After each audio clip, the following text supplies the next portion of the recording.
Neimoidians were amongst the slimiest, most untrustworthy species in the Star Wars galaxy, and most people would never put much faith in their words or dealings. But unlike many stereotypes, this may not have been completely unfounded. Even more so, when we realise that at first glance, when we're first introduced to the Neimoidians, we may easily underestimate the span of their power, and just how lofty their ambitions may be.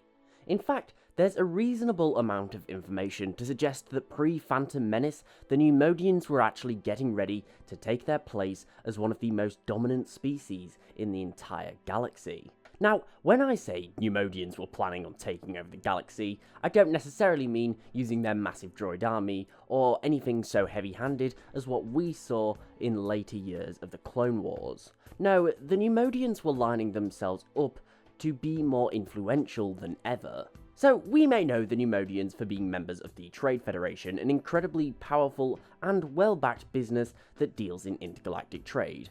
However, the Trade Federation isn't actually strictly Neimoidian, at least it didn't used to be. The Trade Federation is a federation, meaning it's made up of numerous organisations. After all, they can't control trade if there's nothing to trade. It stands to reason that it was originally just a group of different businesses and territories that came together to work out how and what to trade as effectively as possible.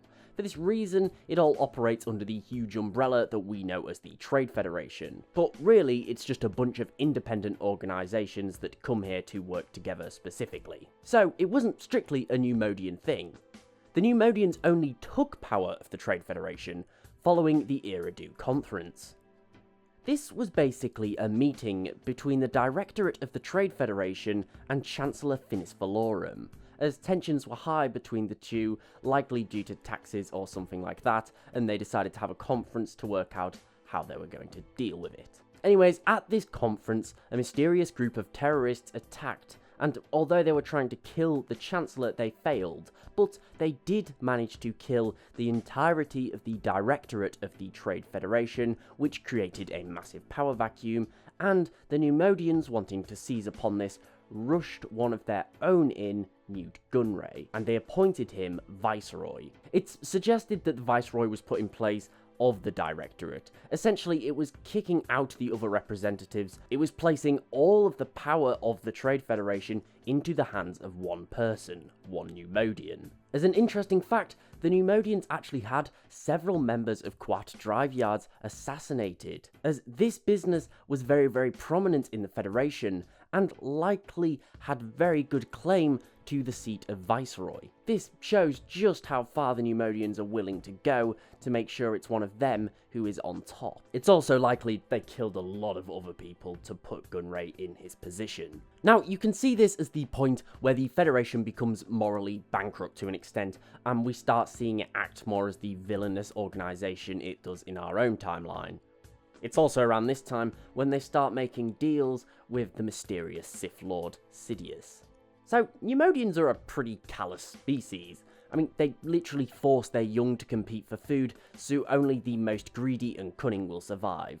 And under Gunray, this atmosphere was thriving in the Trade Federation. They quickly kicked out numerous members of the Federation and replaced them with Neimoidian loyalists. They monopolised the free trade zones, meaning anyone outside of the Federation would be faced with lofty taxation from the Republic, and basically this meant that they wouldn't be able to compete with the Federation's businesses. They also put other businesses down, for example allowing much needed food reserves to rot as to protect their own profits. And one of the most effective ways the Neimoidians were setting themselves up for power was that they began a brutal lobbying campaign. Now, lobbying is basically when an organisation puts money into politics. That's a very broad way of seeing it.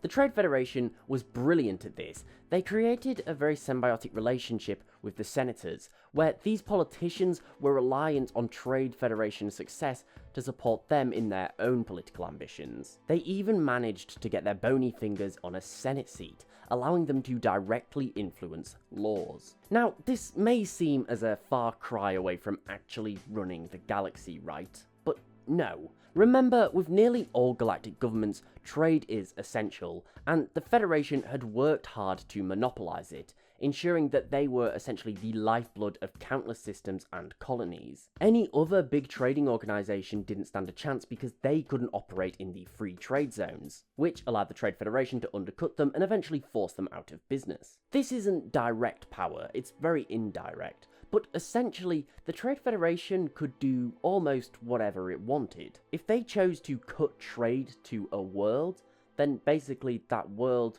would turn to chaos. They'd be starved of much needed resources and much needed trade, and the Republic did not have the facilities to be able to provide that trade for them, because the Republic relied on the Trade Federation. And if any members of the Trade Federation chose to go against the Trade Federation and say trade with said planet illegally, then the Trade Federation would simply kick them out, and then that system or that business would start to suffer. So yeah, you could say that the Trade Federation at this point is basically as powerful as the Republic, and the Neimoidians were very much firmly at the top of the pyramid.